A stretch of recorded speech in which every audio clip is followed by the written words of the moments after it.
Heho Pop Gengs.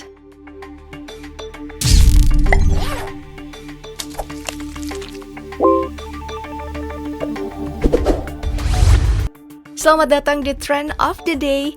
Kali ini kita akan membahas siapa wanita emas yang meronta-ronta saat diangkut ke jagung atas kasus korupsi. Mengupas seputar bebasnya Choky, komika Agnotis yang tersandung sabu, lalu mencari jejak Bjorka dalam kebingungan pemerintah dan warga, serta mengupdate kasus Sambo yang makin berkelindan kemana-mana. Sedangkan jasad mendiang korban sepertinya udah melebur dengan tanah. Oke, terpantau dari video yang viral, wanita emas ini histeris ketika diangkut oleh pihak kejaksaan. Sambil berontak saat digotong ke dalam mobil, terdengar ia teriak bahwa ia sedang sakit. Ia dibawa ke rumah tahanan Salemba Cabang Kejaksaan Agung Jakarta, dijemput paksa dari rumah sakit. Itu dilakukan karena melansir Antara News, beliau ini berulang kali dipanggil tapi tidak kooperatif. Mengutip Tirto, Direktur Penyidikan menjelaskan sebelum ditetapkan sebagai tersangka, malam sebelumnya Hasnaini mendatangi sebuah rumah sakit dan meminta untuk dirawat. Dan karena beralasan sakit, penyidik pun berkonsultasi dengan pihak rumah sakit dan dokter yang merawatnya. Nama aslinya Miska Hasnaini Moin, kelahiran Makassar tahun 1976 silam. Adalah tersangka dugaan tindak pidana korupsi penyimpangan dana BUMN PT Waskita Beton Precast. Pemilik dan Direktur Utama PT Misi Mulia Metrikal, dan julukan wanita emas sendiri berasal dari kisah pencalonan di banyak posisi. Tahun 2010 menggandeng Saipul Jamil, ia pernah menjadi bakal calon wali kota Tangerang Selatan.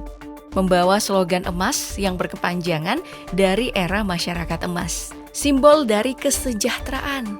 Meski mengundurkan diri, emas terus melekat pada dirinya. Tahun 2012 ia sempat menjadi calon gubernur DKI Jakarta juga loh, tapi ya kalah. Mengusung slogan Haji Hasnaini SEMM, wanita emas mengubah sampah menjadi emas. Maka dari situlah wanita emas menjadi nama keduanya.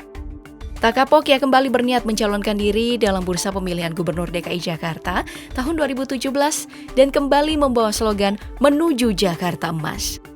Gak terkabul karena partai yang akan mengusungnya Demokrat malah mengusung Agus Harimurti Yudhoyono bersama Silvia Murni. Tahun 2019, melalui partai PDIP kembali maju menjadi calon legislatif DPRD DKI Jakarta. Tapi ya itu juga menguap. Wanita emas ini memang sering bikin heboh termasuk saat ia viral membagi-bagikan uang di Tanah Abang pada tahun 2020 yang dibubarkan pihak berwajib karena menimbulkan keramaian. Sekarang malah korupsi. Dan ternyata beliau ini adalah anak politikus PDIP Max Moin yang juga tersangka korupsi dan dijatuhi hukuman 1 tahun 8 bulan penjara pada tahun 2011.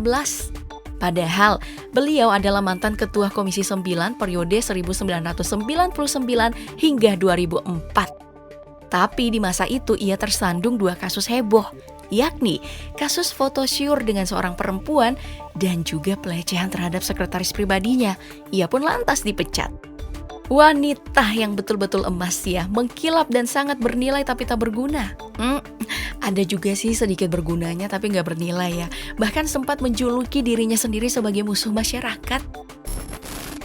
Choky Pardede, komika dengan pesona dark joke dan sering mengolok-olok situasi yang sedang viral dari sudut pandang seorang ateis. Akhirnya bebas setelah menjalani masa rehabilitasi di RSKO Cibubur sejak tanggal 4 September 2021.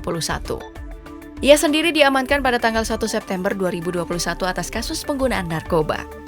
Bebas dari masa rehab, ia pun langsung membuat akun Instagram baru bernama Choky Pardede Bebas dengan tagar sahabat BNN disematkan di bio-nya.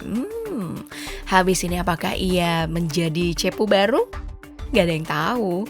Unggahan foto pertamanya bersulang dengan caption menyinggung biaya rehab yang mahal. Tak ada subsidi dan akan memperkaya diri serta melunasi utang kantor. Ia juga hadir di siaran Close the Door, bercerita tentang banyak hal, seperti tentang tidak terlibatnya Deddy Corbuzier dalam penangkapannya setelah sempat Deddy dijuluki si cepu. Ia juga menjelaskan bahwa saat penangkapannya itu ia sedang menonton video MMA, bukan video yang diduga-duga oleh banyak orang. Lu pada saat ketangkep kan lu lagi nonton bokep tuh. Terus orang-orang pada bilang tuh bokepnya bokep cowok. Itu bukan bokep cowok, itu MMA, Mixed Martial Art. Nah, untuk orientasi seksualnya pun ia juga nggak peduli atas cap yang disematkan warga padanya. Apalagi kepercayaan. Ya, meski ditemani pendeta Yeri Patina Sarani, ia tetap menganggap kepercayaannya adalah pilihan bebasnya. Pilihan bebas yang juga dipilih oleh Bjorka.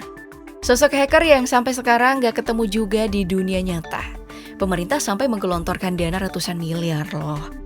Sebenarnya sih dana sebesar 624 miliar itu adalah anggaran untuk Badan Cyber dan Sandi atau BSSN, tapi baru direncanakan lalu disetujui oleh DPR pada tanggal 22 September 2022 setelah kasus Bjorka heboh. Setelah itu, namanya sempat disinggung dalam rapat Komisi 1 DPR RI bersama Kepala Badan Intelijen Negara Budi Gunawan. Melansir iNews, dalam rapat tertutup tanggal 26 September lalu, anggota Komisi 1 DPR Nurul Arifin mengatakan, peretas seperti Bjorka ini ada banyak. Oleh karena itu menurutnya diperlukan anak-anak yang ahli di bidang IT di pemerintah, guna menanggulangi serangan-serangan peretas seperti Bjorka. Tapi, dihitung mundur dari tanggal 26 September ke seminggu belakangannya, Bjorka tidak sekalipun terdengar lagi. Sepertinya tiarap atau menyiapkan sesuatu yang besar, kita nggak tahu. Yang kita tahu adalah kasus dari Pak Sambo yang makin liar. Kali ini adalah updatean dari posisi istrinya, di mana ia telah didampingi pengacara baru. Gak disangka pengacara dan juru bicara Ibu Putri adalah mantan juru bicara Komisi Pemberantasan Korupsi atau KPK, Febri Diansyah.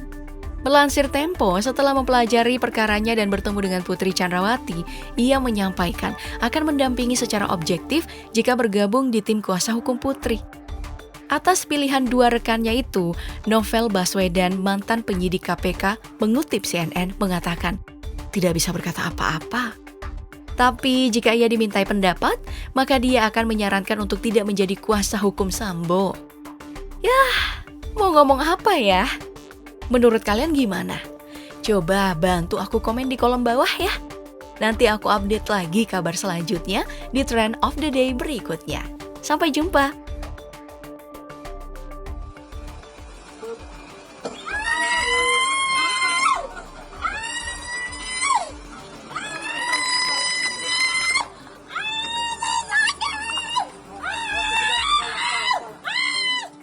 Nah ini sebenarnya gue tuh tipe orang yang malas klarifikasi Om. Oke. Karena menurut gue sesuatu tuh lebih menarik apabila tidak dijelaskan.